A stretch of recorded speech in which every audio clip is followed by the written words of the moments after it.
கர்த்தரும் அருமை இரட்சகரும் அருள் நாதருமாகிய கிறிஸ்து பெருமானிடமிருந்து கிருபையும் சமாதானமும் நல் பேராசீர்வாதம் நம் அனைவருக்கும் உண்டாவதாக.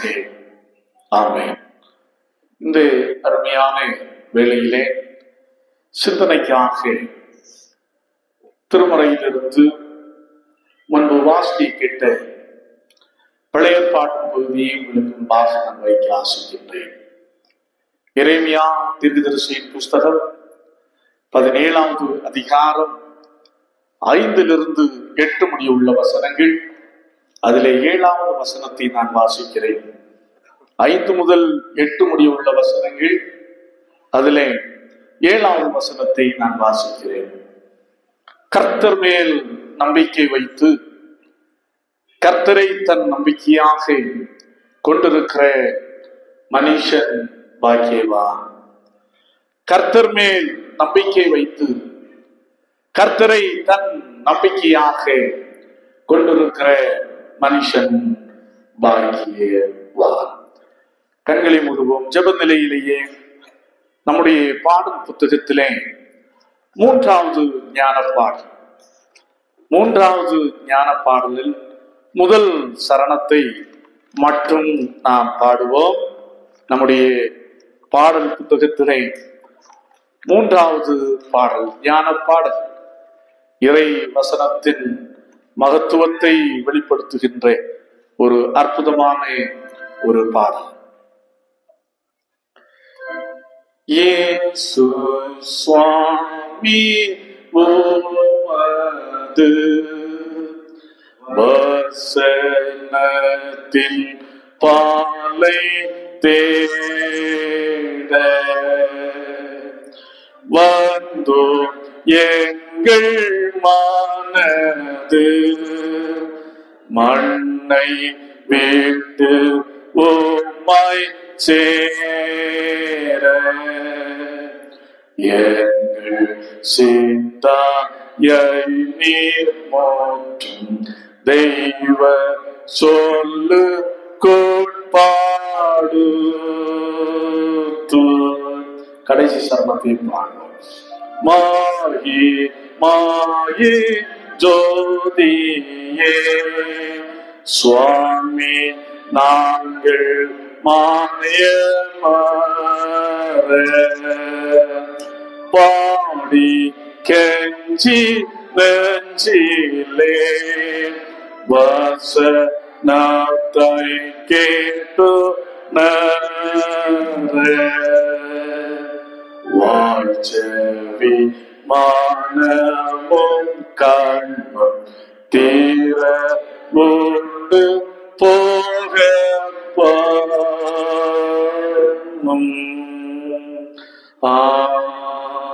ஆமென். அன்பின் பரலோக கர்த்தாவே, உம்முடைய வார்த்தைகளை கேட்பதற்காக அவளோடு காத்திருக்கிறேன். எங்களுடைய செவிகளை நீர் திறந்தருளும், எங்களுடைய மனதை நீர் திறந்தருளும். உம்முடைய வசனத்தின் ஆளுகளை பார்ப்பதற்கு எங்கள் கண்களை நீர் திறந்தருள வேண்டும் என்று செபிக்கிறோம். கடந்து வந்திருக்கிற அன்பு பிள்ளைகள் ஒவ்வொருவரையும் உம்முடைய வசனத்தை கொண்டே நீர் ஆசீர்வதியும். இயேசு இரட்சகரின் நாமத்தில் ஜெபிக்கிறோம். ஜெபங்கேளும் அன்பு நிறைந்த எங்கள் நல்ல கர்த்தாவே, ஆமென். கர்த்தர் மேல் நம்பிக்கை வைத்து கர்த்தரை தன் நம்பிக்கையாக கொண்டிருக்கிற மனுஷன் பாக்கியவான். 1859 ஆண்டிலே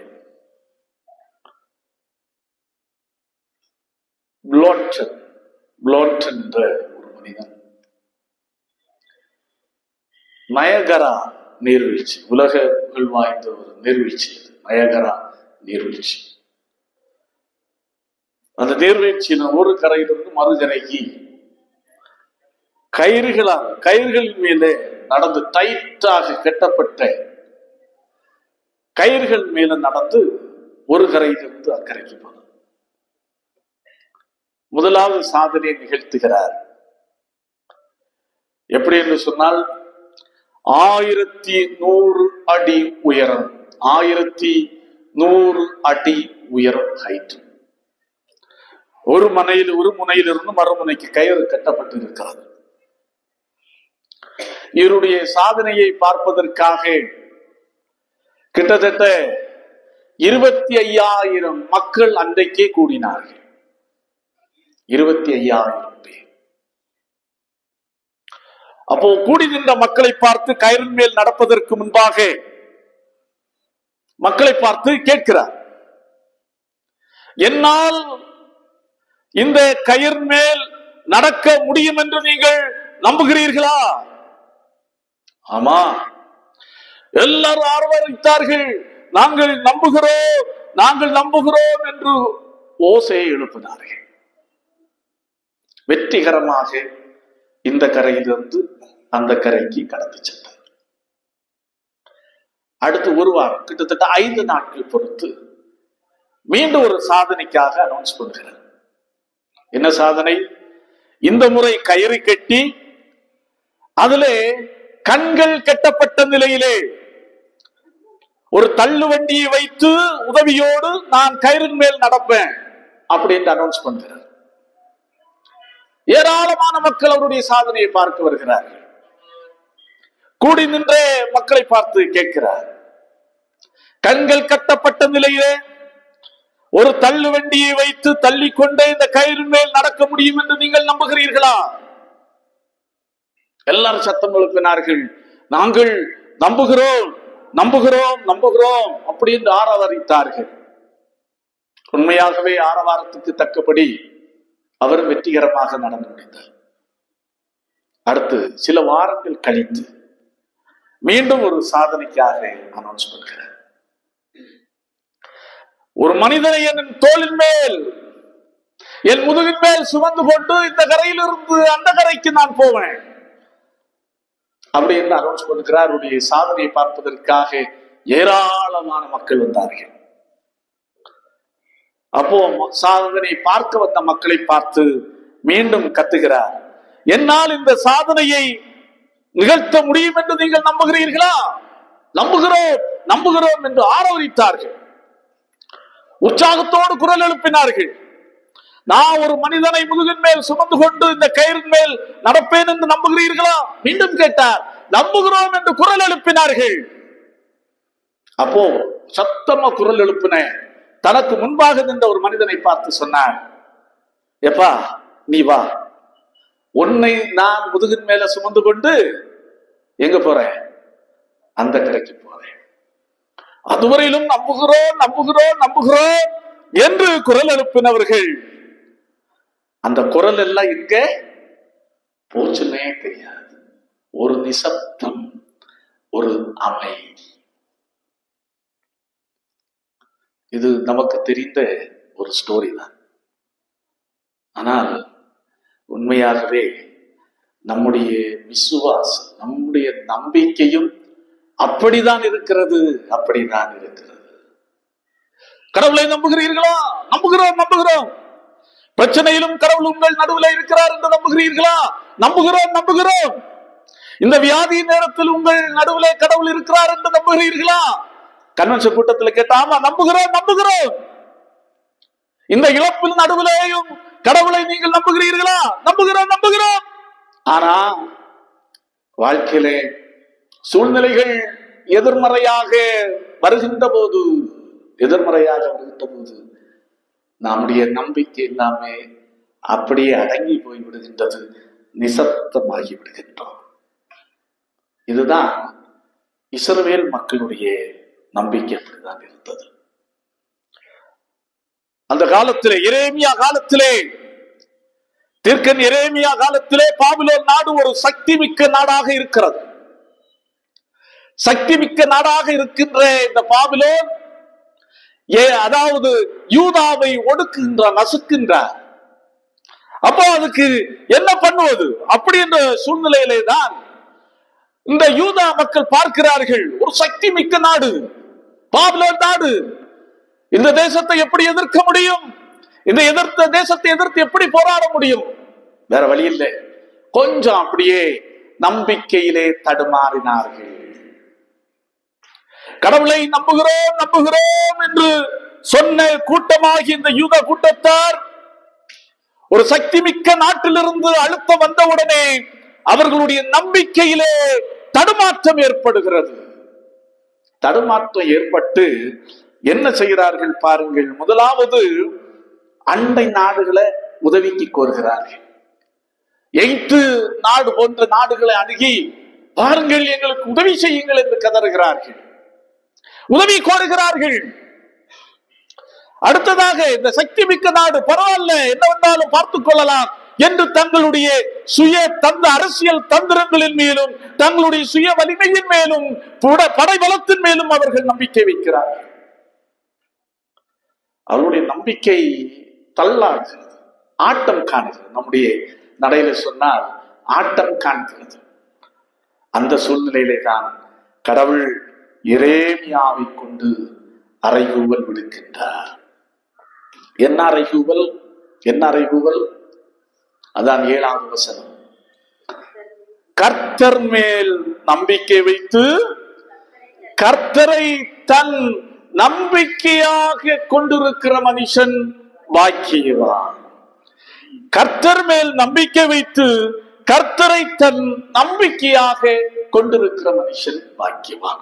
நம்பிக்கையின் வாழ்க்கைக்கு கடவுள் எரேமியாவை கொண்டு அழைக்கிறார். எரேமியாவை கொண்டு அழைக்கிறார். அப்போ நம்பிக்கையின் வாழ்க்கை 2 செடிகளை ஒப்பிட்டு எரேமியா தீர்க்கதரிசித்த வேத பகுதியிலே சொல்லுகிறதை நாம் பார்க்க முடியும். 2 செடிகள். ஒன்று பாருங்கள், எரேமியா தீர்க்கதரிசியின் புஸ்தகம் 17வது அதிகாரம் 6வது வசனம். அவன் அந்தர வெளியில் கரளையாய் போன செடியை போலிருந்து நன்மை வருகிறதை காணாமல் வனாந்தரத்தின் வறட்சியான இடங்களிலும் குடியில்லாத உவர் நிலத்திலும் தங்குவான். நன்றாக கவனிக்க வேண்டும். அடுத்து 2வது செடிக்கு சொல்லுகிறார். எப்படி சொல்லுகிறார்? 8வது வசனம். அவன் தண்ணீர் அட்டையில் நாட்டப்பட்டதும்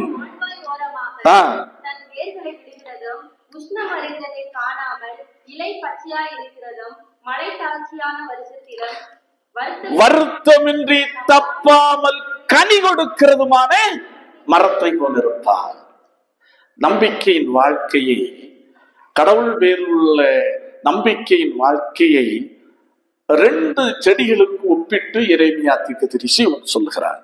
ஒன்று கரளையான செடி. அதற்கு ஆங்கில வேதாகமத்திலே கொடுக்கப்பட்டிருக்கிற வார்த்தை சுரப் என்கிற செடி. இதை குறித்து வேதத்தை ஆராய்கிற, குறிப்பாக வேதத்தில் உள்ள தாவரங்களை குறித்து ஆராய்கிற ஒரு நிபுணர் என்ன சொல்லுகிறார் என்று சொன்னால், அவருடைய பேர் ஹரவேன். அவர் சொல்லுகிறார், இந்த செடிக்கு எபிரேய மொழியிலே, எபிரேய வேதாகமத்திலே கொடுக்கப்பட்டிருக்கிற பெயர் அரார் என்ற பதம், செடியினுடைய பெயர். இந்த வார்த்தைக்கு அதே போல சபிக்கப்பட்டவன் அல்லது சபிக்கப்பட்ட என்ற வார்த்தைக்கு கொடுக்கப்பட்டிருக்கிற பெயர் அரூர். அதான் அந்த நிபுணர் ஒப்பிட்டு சொல்லுகிறார். பாருங்கள், அரார் அரூர், இந்த 2 வார்த்தைகளுடைய ஒலியும் ஒன்று போல்தான் இருக்கிறது.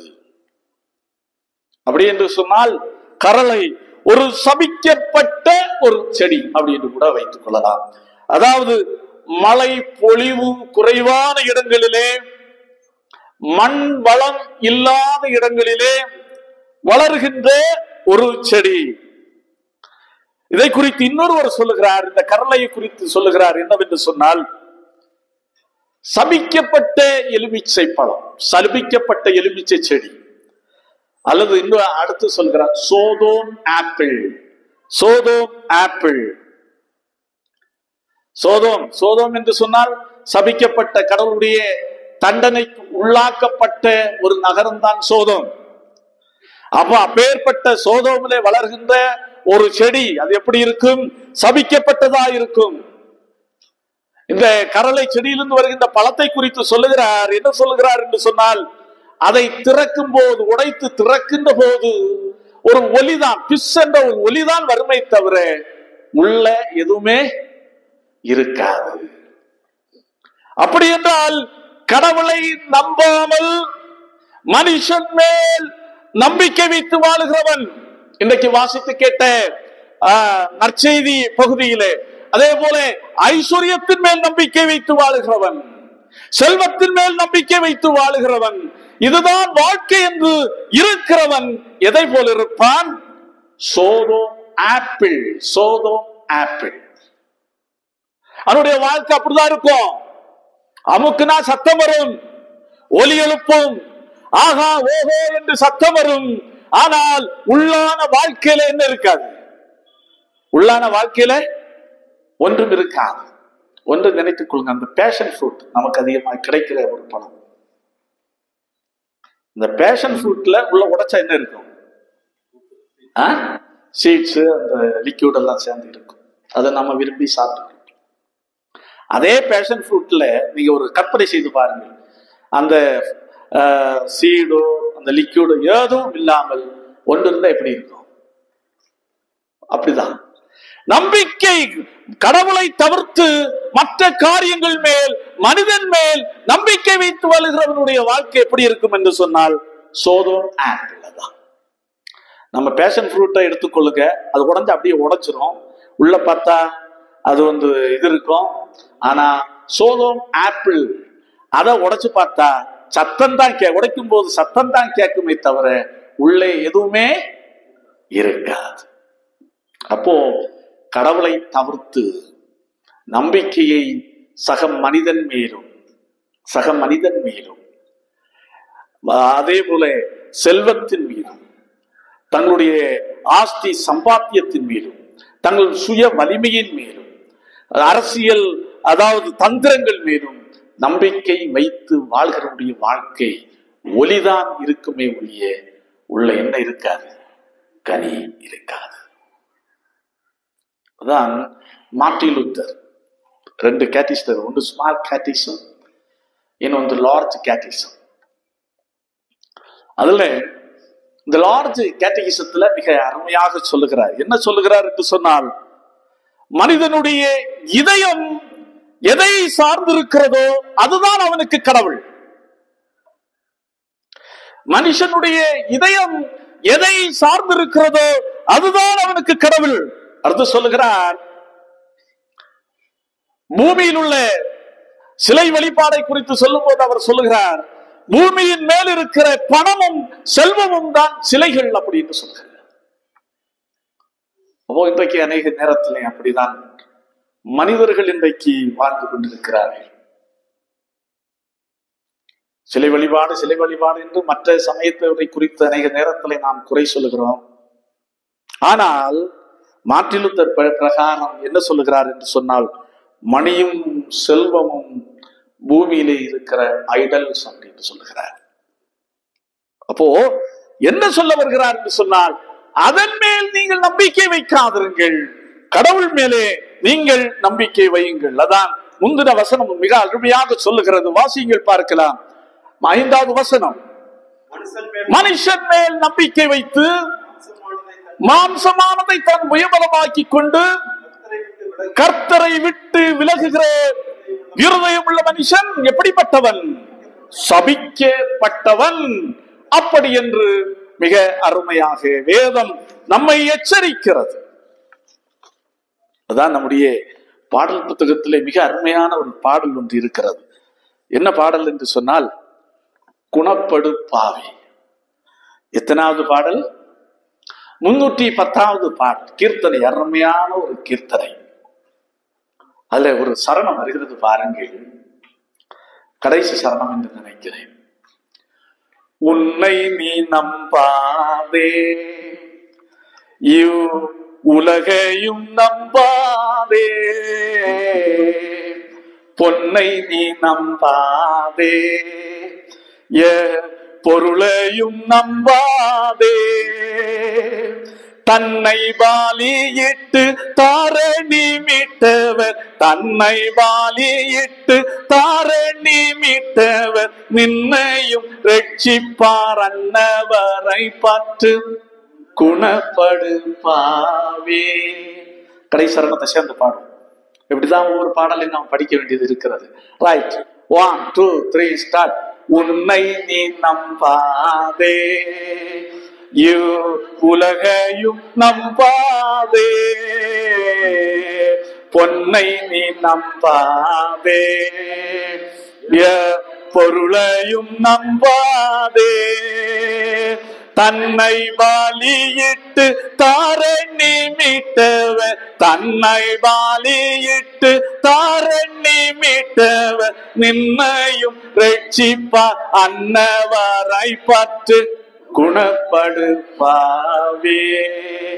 தேவ கோபம் வருமேவி, இப்போ குணப்படு பாவே. தர்மையா அன்றைக்கே பக்தன் பாடி வைத்திருக்கிறார் பாருங்க. உன்னை நீ நம்பாதே, இவ்வுலகையும் நீ நம்பாதே, பொன்னை நீ நம்பாதே, எப்பொருளையும் நீ நம்பாதே, தன்னை பலியிட்டு தாரணி மீட்டவர், நின்னையும் ரட்சிப்பார் என்று நீ யாரை பற்றிக்கொள்? கடவுளை, ஆண்டவரை நீ பற்றிக்கொள் அப்படி என்று சொல்லுகிறார். அப்போ நம்பிக்கை உண்மையாகவே. அடுத்தது 2வது பாருங்க, 8வது வசனம், 2வது செடி. அவன் தண்ணீர் அண்டையிலே நாட்டப்பட்டதும் கால்வாய் ஓரமாய் தன் வேர்களை விடுகிறதும், உஷ்ணம் வருகிறதை காணாமல் இலை பச்சையா இருக்கிறதும், மலை தாட்சியான வருஷத்திலும் வருத்தமின்றி தப்பாமல் கனி கொடுக்கிறதுமான மரத்தை போல் இருப்பான். தெரியும், சில மரங்கள் இருந்து தண்ணி விடலன்னா என்ன செய்து போகும்? காஞ்சி போயிடும், பட்டு போயிடும். அதே நேரத்துல தண்ணி இருக்கிற இடங்கள்ல வாழுகிற மரங்கள் எல்லாம் எப்படி இருக்கும்? செடிகள் எல்லாம் செழிப்பா இருக்கு. அதான் நேற்று சகோதரர் அமோர சேர்ந்து பேசிட்டு இருந்தோம். வாட்டர் லில்லி உங்களுக்கு ரொம்ப பரிச்சயமான ஒரு செடி, வாட்டர் லில்லி. அது என்ன இருக்கு? எப்படி இருக்கும்? அதுதான் ஆல்டர்ல வச்சிருக்கு. வாட்டர் லில்லி அது எங்கதான் அதிகமா இருக்கும்? தண்ணி தண்ணீர் இருந்தா ஜெகஜோதியா பூத்து குலுங்கி கொண்டே இருக்கும். தண்ணீர் இல்லை என்று சொன்னா என்ன செய்து போவோம்? அவ்வளவுதான். தண்ணீர் இல்லைன்னா அது வாடி போய்விடும். அதே போலதான் இந்த தென்னை மரத்தை பாருங்க, கடவுள் எப்படி சொல்லுகிறார் பாருங்க. கடவுளை நம்புகிறவனுடைய வாழ்க்கை எப்படி இருக்குன்னா இந்த வாட்டர் லில்லியை போல இருக்கு. அடுத்து சொல்லுகிறார் எப்படி? கனிதரும் செடி, வறண்டு மழை தாழ்ச்சியான வருஷத்திலும் கோடை காலத்திலும் மழை இல்லாத வறட்சியான பஞ்ச காலத்திலும் வருத்தமின்றி தப்பாமல் கனி கொடுக்கிறதுமான மரத்தை போல இருக்கும் தென்னை மரம். நீங்க பாருங்க, ஆற்றங்கரை ஓரத்துல நிற்கிற தென்னை மரம் எப்படி இருக்கும்? செழிப்பார். அதனுடைய இந்த டெண்டர் கோகனட் என்று சொல்லுவாங்க, இளநீர். அதனுடைய தண்ணீரை குடித்து பாருங்கள் எப்படி இருக்கும். அதற்கு ஒரு தனி டேஸ்ட் மாதிரி, அப்படியே ஆசிட் மாதிரி, ஆசிட் குடிச்ச மாதிரி தான் இருக்கும். அப்படியே உள்ள எரித்திட்டே இறங்கும். அதுக்கு அவ்வளவு பவர் இருக்கு. இதெல்லாம் எங்கிருந்து வருகிறதுன்னா தண்ணீர் உள்ள பகுதிகளில் இருந்து வருகிறது. அதான் சொல்லுவார்கள் பொள்ளாச்சி இளநீரான்னு கேட்பாங்க. நீங்க பாம்பேல போய் கேட்டா கூட எப்படி கேட்கறான்? பாம்பேல போய் பேசினா கூட அவன் சொல்றான், இது பொள்ளாச்சி இளநீர் சார், குடிங்க சார்ங்கிறான். பொள்ளாச்சி இளநீர். ஏன் பொள்ளாச்சி இளநீர்? அதெல்லாம் எப்படி தண்ணீர் மிகுந்த செழிப்பு மிகுந்த பகுதிகளிலே காய்க்கின்ற வருகிறது. நல்ல டேஸ்டா இருக்கும். அதற்கு ஒரு தனி. அதே போலதான் கடவுளை நம்புகிறவனுடைய வாழ்க்கை செழிப்பு மிகுந்ததாகவும் அவனுடைய வாழ்க்கை சுவை மிகுந்ததாகவும் இருக்கும்.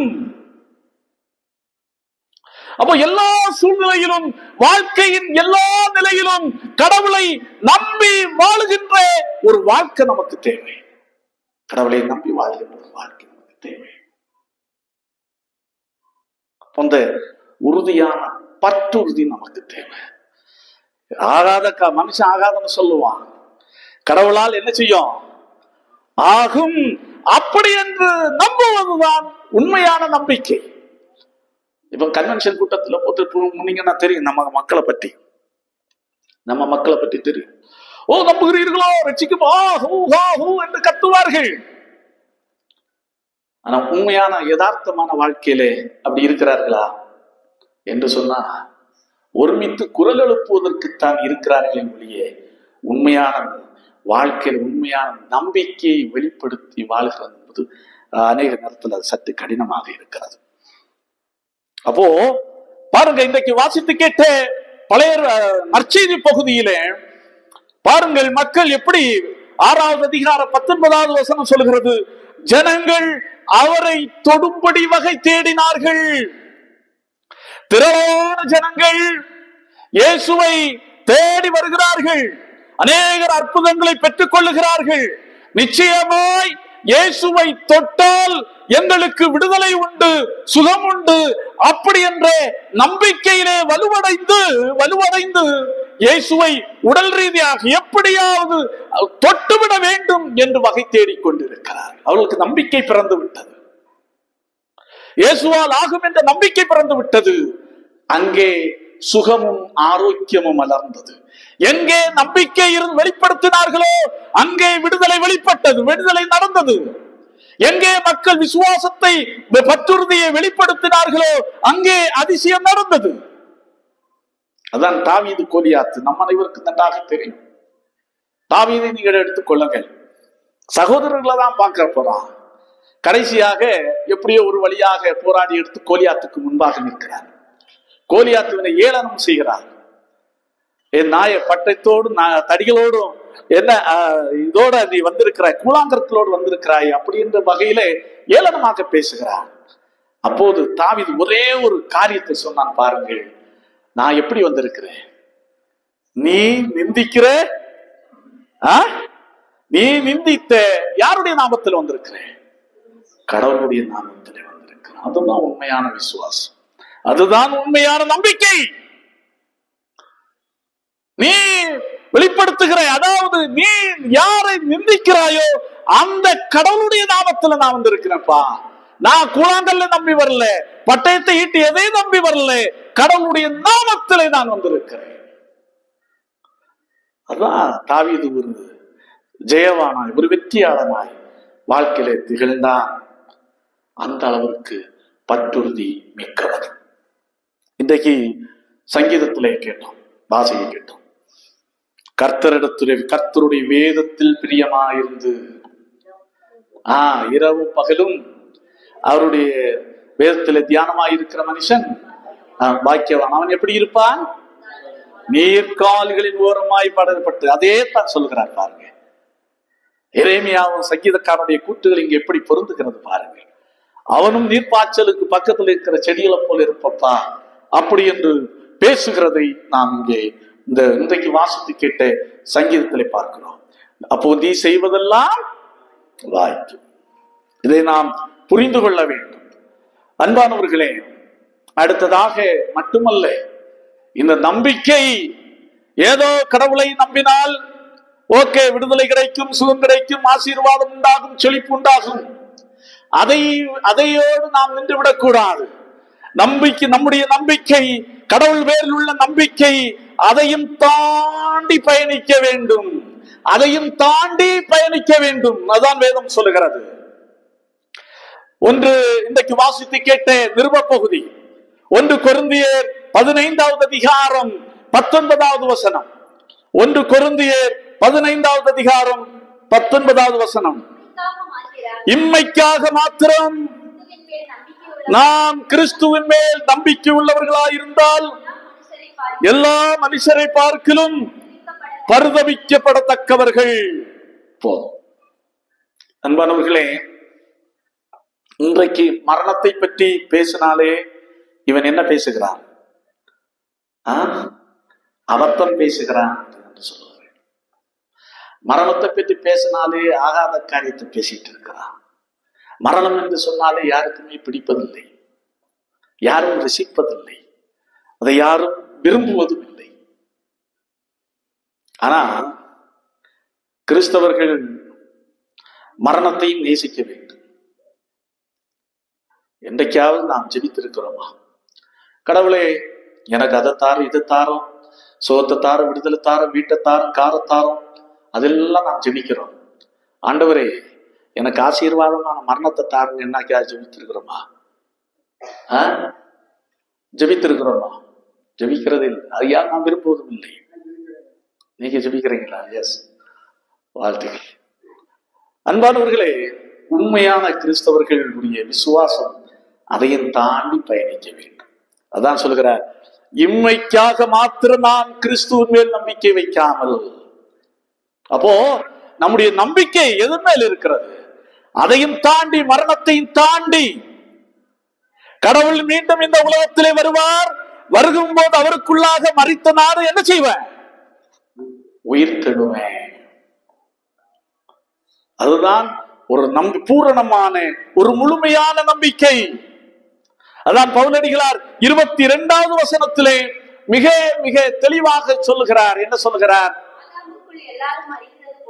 ஆதாமுக்குள் எல்லாரும் மரிக்கிறது போல கிறிஸ்துவுக்குள் எல்லாரும் உயிர்ப்பிக்கப்படுவார்கள். அப்போ அதை பற்றி உள்ள ஒரு ஆழமான நம்பிக்கை நமக்கு தேவை. நம்முடைய விசுவாசம், நம்முடைய நம்பிக்கை மரணத்தையும் தாண்டி பயணிக்க வேண்டும். உலகத்திற்குரியவைகளாக மட்டுமே இருக்க கூடாது. அதான் உலகத்திலே மிகவும் புகழ்பெற்ற இவாஞ்சலிஸ்ட் என்று கருதப்பட்டவர் பில்லி கிரஹாம் அவர்கள் ஒருமுறை மிக அதுக்கு அருமையாக சொன்னார். அவருடைய நம்பிக்கையை பாருங்கள். பத்திரிகையில ஒரு நாள் செய்தி வரும்பா. என்ன செய்தி? பில்லி கிரஹாம் அவர்கள் மரித்து விட்டார்கள் என்ற செய்தி வரும். நீங்க மரித்து விட்டேன் என்று என்ன செய்யாதிருங்கள், நம்பாதிருங்கள். ஏன் நம்பாதிருங்கள்? நான் மறிக்க ஒண்ணு இல்லை, நான் ஜஸ்ட் முகவரியைத்தான், வீட்டு முகவரியைத்தான் என்ன செய்திருப்பேன், மாற்றியிருப்பேன். இப்போது இங்க அமெரிக்காவில் இருக்கிற முகவரி அடுத்த முகவரி எங்க போயிருக்கு? இப்போ பரலோக வீட்டினுடைய முகவரியா இருக்கும். ஆகையினால் பில்லி கிரஹாம் மரித்து போனான் என்று சொன்னால் நீங்கள் நம்பாதிருங்கள். வேற ஒண்ணும் இல்லை, ஜஸ்ட் நான் முகவரியை மாற்றி கொண்டு சென்றிருப்பேன், அவ்வளவுதான். இதுதான் பில்லி கிரஹாமுடைய கடவுளுக்காக ஓடி ஓடி உழைத்தேன், பிரசங்கித்தேன் பில்லி கிரஹாமுடைய நம்பிக்கை. இன்றைக்கு நம்முடைய வாழ்க்கையை நாம் யோசித்து பார்க்கிறோம். கிறிஸ்துவை நம்புகிறோம், உண்மைதான். நாம் ஞானஸ்நானத்தை பெற்றோம், உண்மைதான். தவறாமல் திருவிருந்திலே பங்கெடுக்கிறோம், உண்மைதான். ஆனா நம்முடைய விசுவாச பார்வை, நம்பிக்கை, என்னுடைய எல்லை என்ன? உலகத்தோடு இருக்கிறதா அல்லது அதை தாண்டி நாம் பார்க்கிற நம்பிக்கை தாண்டி செல்லுகிறதா என்பதை கேட்பதுதான் பவுல் சொல்கிறார். இம்மைக்காக மாத்திரம் நீங்கள் என்ன செய்யாதீர்கள், நம்பாதீர்கள். அப்போ அது ஒரு கனிதான். உயிர்த்தெழுதல் என்ற ஒரு கனி உங்களுடைய வாழ்க்கையில வெளிப்படுவதற்கு கடவுளை நீங்கள் நம்புங்கள். கிறிஸ்து இயேசுவுக்குள் அன்பானவர்களே, திட நம்பிக்கைக்கு, அசையாத நம்பிக்கையின் வாழ்க்கைக்கு கடவுள் இந்த நாளிலே நம்மை அழைக்கிறார். எந்த சூழ்நிலையிலும் நம்முடைய நம்பிக்கை ஆட்டம் கண்டுவிடக் கூடாது. எந்த நிலையிலும் நம்முடைய நம்பிக்கை ஆட்டம் கண்டுவிடக் கூடாது. என்ன வந்தாலும் பரவாயில்ல, என் ஆண்டவர் என்னோடு இருக்கிறார் என்ற நம்பிக்கையோடு பயணிப்பதுதான் வாழ்க்கையினுடைய வெற்றியின் ரகசியம். ஆகவே உணர்வோம், எல்லா நிலையிலும், வியாதியிலும், போராட்டத்திலும், பிரச்சனையிலும், பண நெருக்கடிகளிலும், அல்லல் தொல்லையிலும் எதுவா இருந்தாலும் என் கடவுள் என்னோடு இருக்கிறார், என் மரணம் வரைக்கும் இல்லை, மரணத்தை தாண்டி என்னோடு இருக்கிறார் என்ற நம்பிக்கையிலே பயணித்தோம். அதற்கான ஆற்றலையும் அதற்கான வலிமையையும் கடவுள் நமக்கு தொடர்ந்து தூய ஆவியானவரை கொண்டு அருள்வாராக. ஆண்டவர் தாமே இந்த வார்த்தைகளை கொண்டு நம்ம ஒருவரையும் ஆசீர்வதிப்பாராக. ஆமென். எல்லா புத்திக்கும் மேலான தெய்வ சமாதானம் உங்கள் இருதயங்களையும் சிந்தனைகளையும் கிறிஸ்து இயேசு நாமத்தாய் காத்துக் கொள்வதாக. ஆமென். ஆமென்.